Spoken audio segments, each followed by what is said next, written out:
मुझे एक साहब बता रहे थे, वो डॉक्टर हैं। कहने लगे, जवानी के दिन थे, मैं भी इश्क पे ईमान लाने वाला था। आज से 12 साल पहले एक लड़की मेरे पास आई। वो बीमार थी, काफ़ी बीमार थी। उसका चेकअप किया। वो बहुत खूबसूरत थी। उसकी नीली सी आंखें, ना जाने मुझे क्या हुआ। मैं पहली नज़र में ही उस पर दिल हार गया। लेकिन खामोश रहा। उसका इलाज जारी रहा। वो बिल्कुल ठीक हो गई। जब वो आखिरी बार मेरे पास आई, मैंने हिम्मत करके उससे कहा, क्या अपना नंबर हमको दे सकती हैं? ये था तो मेरे शोबे के खिलाफ, लेकिन जवान था, नादान भी था। उसने मेरी तरफ देखा, फिर मुझे अपना नंबर दे दिया। वो इतनी खूबसूरत थी, मैं बता नहीं सकता। उसकी नीली सी आंखें, गंदमी रंग, मुस्कुराए तो डिंपल बनते हो, खूबसूरत मुलायम बाल। मैंने उसे कॉल की। वो मुझे पहचान गई। जी डॉक्टर साहब, मुझे यकीन था आपका फ़ोन ज़रूर आएगा। मैंने पूछा, आप क्या कर रही थी? आहिस्ता से बोली, बस हालात से लड़ रही हूँ। मैंने बात मजाक में डाल दी। क्या हालात से लड़ना भला? आप ये बताएं, रहती कहाँ हैं? उसने बात बदल दी।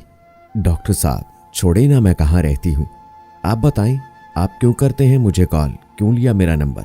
मैं मुस्कुरा दिया। आप जानती हैं, अल्लाह पाक ने आपको कितना खूबसूरत बनाया है।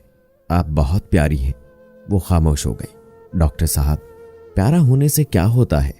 काश नसीब भी प्यारे होते। मैंने सवाल किया, क्यों, आपके नसीब को क्या हुआ? वो चुप हो गई। डॉक्टर साहब, आप टाइम पास करना चाहते हैं मुझसे। वो ये बात कर रही थी, मेरे पास मरीज आ गए। मैंने फ़ोन बंद कर दिया। हमारी बात होती रही। वो मुझे कहती, डॉक्टर साहब, आपका इश्क मैं जानती हूँ कहाँ तक है। आप बता दें कब किस वक्त आपको मिलने आऊं। उसकी ये बात सुनकर मेरे रोंगटे खड़े हो गए। मैंने कहा, तुमको ये बात करने से पहले सोचना चाहिए था। मैं ऐसा इंसान नहीं हूं। मैंने उससे पूछा, आपके अम्मी अब्बू कौन है फैमिली में? आहिस्ता से बोली, सिर्फ अम्मी है और 2 छोटी बहनें। अब्बू नहीं है, भाई भी नहीं है कोई। मैंने घर के अखराजात का पूछा, कैसे घर का निज़ाम चलता है? वो खामोश हो गई। इशा की नमाज का वक्त हो गया था। कहने लगी, मैं नमाज पढ़ लूं? मैंने हाँ में जवाब दिया। वो सिर्फ दिन में बात किया करती थी, रात को वो मुझसे बात नहीं करती थी। मैंने बहुत बार कहा था रात को बात किया करो, लेकिन कह देती, मैं रात को जल्दी सो जाती हूँ, मैं नहीं कर सकती रात को बात। खैर, हमारी बात का सिलसिला चलता रहा। 1 साल गुजर गया। मैंने उससे शादी करने का इरादा कर रखा था। उसकी बहुत इज्जत करता था मैं, क्योंकि वो 5 वक्त की नमाज पढ़ती थी और उसको देखकर मैं भी 5 वक्त नमाज पढ़ने लगा था। मैं उस पर हक जताया करता था। उसके साथ मुझे अपनेपन का एहसास होने लगा था। वो मुझे खाने के वक्त मैसेज करती, प्यार से कहती, आपने खाना खाया? मैं अगर कभी खाने से लेट हूं तो वो मुझे डांटने लगती, लेकिन हमेशा वो एक बात कहती थी, डॉक्टर इब्रार, आप बहुत अच्छे इंसान हैं। मैं नमाज पढ़कर दुआ करती हूँ, अल्लाह पाक आपको बहुत अच्छी हमसफर अता करे। मैं तड़प कर उसे कहा करता, ईमान, मेरी हमसफर बस आप ही हैं, आपसे ही शादी करूंगा। लेकिन वो जोर से हंसने लगी। नहीं डॉक्टर साहब, मैं आपके काबिल नहीं हूं। वो बात अधूरी छोड़ जाती। मुझे याद है, मैं उसे जितना भी डांटता, जितना भी कुछ कहता, वो गुस्सा ना करती। मेरी डांट, मेरा गुस्सा, मेरा सख्त लहजा बर्दाश्त कर लेती। एक बार उसने मेरा फोन ना उठाया। मैंने उसे बहुत डांटा। वो मेरी डांट सुनती रही। फिर आहिस्ता से बोली, डॉक्टर साहब, मैं कुर्बान आप पे, जितना चाहे गुस्सा कर ले, आपके कदमों से लिपट जाऊंगी। मैं उसकी उस मोहब्बत पे मर मिट जाता था।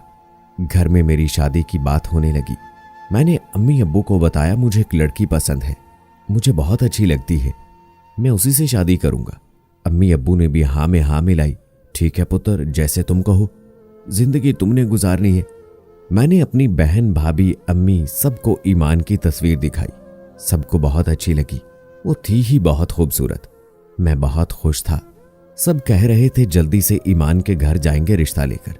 मैंने ईमान को कॉल की, ईमान अपने घर का एड्रेस दे, मेरी अम्मी अब्बू आपके रिश्ते के लिए आ रहे हैं। उसने फ़ोन बंद कर दिया। मैं बार बार फ़ोन करता रहा, लेकिन उसने नंबर बंद कर दिया था। 5 दिन गुजर गए, उसका नंबर बंद था। मैं बहुत परेशान था। उसने कभी अपने घर का एड्रेस भी नहीं दिया था। मैं बहुत उदास हो गया। मेरे करीबी दोस्त की शादी थी, मुझे भी इनवाइट किया। मैं नहीं जाना चाहता था, लेकिन उन्होंने जिद की, मुझे जाना पड़ा। वो दूसरे शहर में था। मैं वहां गया। मुझे दोस्त कहने लगे, बहुत बड़ी कंजरी बुलवाई है, क्या डांस करती है, क्या नाचती है, क्या कमाल का पीस है यार। मैं तो ईमान की याद में उदास था। वो अचानक कहाँ गायब हो गई। दोस्तों के साथ बैठा हुआ था। प्रोग्राम शुरू हुआ, सब सीटियां बजाने लगे, शोर था, एक म्यूजिक शुरू हुआ। कुछ लड़कियां नाचते हुए स्टेज पे आई, म्यूजिक बजने लगा। फिर एक कयामत मुझ पर गुजरी। मेरी नजर ने जो देखा मुझे मार गया। मेरे सामने ईमान थी, वो नाच रही थी, वो एक कंजरी थी। मैं तड़प गया। ईमान की नजर मुझ पर पड़ी, उसके कदम रुक गए। मैंने उसकी जानिब देखा, मेरा जिस्म कांपने लगा। मैं हार गया। उसकी वजह से मैंने नमाज शुरू की और खुद नाचने वाली है। मैं गुस्से से पागल हो गया। वो स्टेज से उतरी, मेरे पास आई, कुछ कहने लगी। मैंने जन्नाटेदार थप्पड़ मार दिया उसे। वो कुछ कहती, मैंने एक और थप्पड़ मार दिया। उसकी नजर झुक गई। मैंने उसे धक्का दिया। सब हमारी तरफ देख रहे थे, सब हैरान थे, ये क्या हुआ है। ईमान वहीं बैठ गई, बाहों में सर रखकर रोने लगी। मैं इग्नोर करके चला गया। घर गया, बहुत बहुत परेशान था।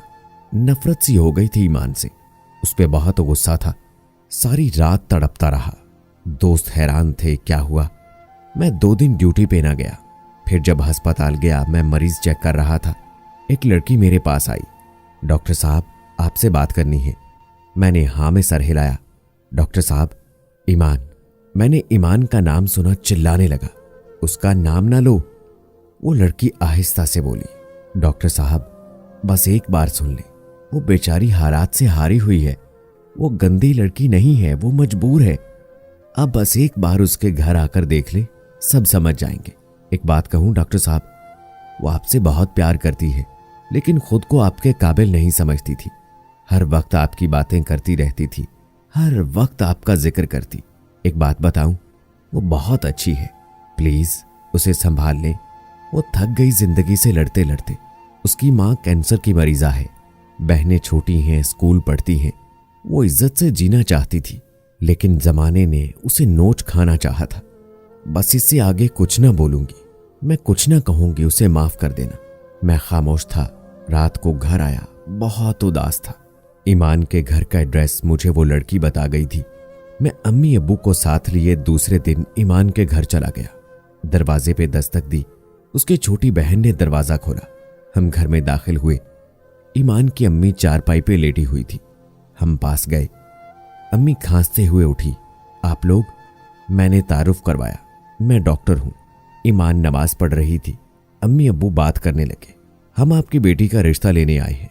ईमान नमाज पढ़कर आई, मुझे देखकर हैरान थी। डॉक्टर आप यहां? मैं हल्का सा मुस्कुराया। मैंने किसी को कुछ ना बताया था ईमान क्या करती है। ईमान ने मुझे बहुत मना किया। इब्रार, मैं अच्छी लड़की नहीं हूं। मैं मुस्कुराकर बोला, जिसकी वजह से मैं 5 वक्त का नमाजी बन गया, भला वो कैसे अच्छी नहीं हो सकती। हालात मजबूरी के तमाशे हैं। मेरी जान, आप रिज्क की खातिर नाचने लगी। अब मैं हूं ना, सब भूल जाओ, अब से आप मेरी इज्जत है।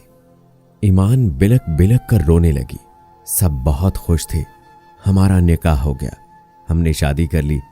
ये था तो नामुमकिन, लेकिन एक सच्चा मर्द हमेशा औरत की इज्जत का मुहाफिज बनता है।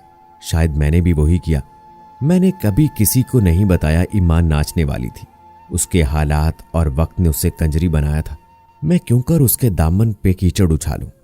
माजरत चाहता हूं जो लफ्ज मैंने इस्तेमाल किया, लेकिन क्योंकि नाचने वाली को मर्द हजरात क्या सभी यही कहते हैं। ईमान मेरे सीने लगकर रोने लगी। इब्रार, आपसे फरिश्ते भी होते हैं दुनिया में, भला मर्द तो इज्जत नोचते हैं, आप तो मेरी इज्जत के मुहाफिज बन गए। मर्द इतना खूबसूरत भी हो सकता है। मैंने माथे पे बोसा किया। मर्द वो नहीं है जो किसी बापर्दा बाहया शहजादी को कंजरी बना डाले, बल्कि मर्द वो है जो किसी कंजरी को भी बाहया और बापर्दा बना दे।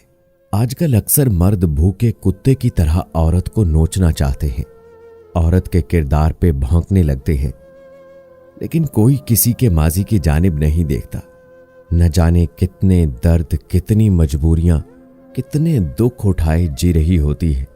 एक बस में होस्टेस का काम करने वाली, किसी ऑफिस में सफाई करने वाली, किसी होटल में वेटर का काम करने वाली या प्राइवेट स्कूल में टीचिंग करने वाली, कोई भी लड़की खुशी से घर की दहलीज पार नहीं करती। हजारों मजबूरियां और न जाने कितने दुख उठाए वो जमाने की सर्द हवाएं बर्दाश्त कर रही होती हैं, और हम मर्द कितनी आसानी से उसके किरदार पे जज बन जाते हैं। बहन बेटियां तो सबकी साझी होती है ना, तो खुदारा किसी की बहन बेटी की इज्जत को तार तार ना करें। और लड़कियों से भी गुजारिश है कि अपने माँ बाप और भाइयों का मान ना तोड़े। उम्मीद है दोस्तों आज की वीडियो भी आपको पसंद आई होगी। कमेंट में जरूर बताइएगा। मिलते हैं एक नई वीडियो के साथ। तब तक अपने दोस्त राव कमर रिजवान को इजाजत दें। अल्लाह हाफिज।